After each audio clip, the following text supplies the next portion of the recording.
Moving on from companies to countries, you also have a section in your book where you try and talk about how to measure GDP, or what is it that we get wrong when we are trying to do that. It's an impossible task in the first place to understand what the economic output of a country is. What do we do right now to get to that outcome?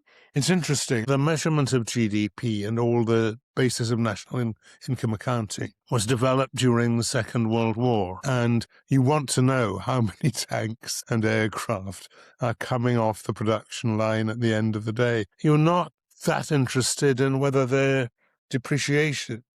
You want to see how many planes you've got in the sky, which is part of this oddity that we measure GDP, gross domestic product, not net domestic product. So investment is, in effect, counted twice. And that, I think, is the Second World War origin.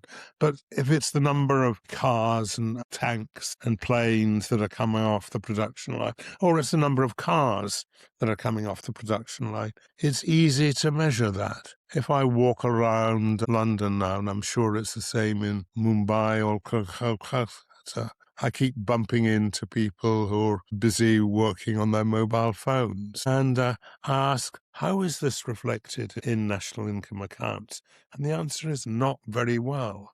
I can now order a taxi, not by going out into the street in the rain and waving my hand, but by pressing a button on my phone. Where is that? Now we make some attempts to measure that with things that are called hedonic prices, but very little of that, and it doesn't really go very far.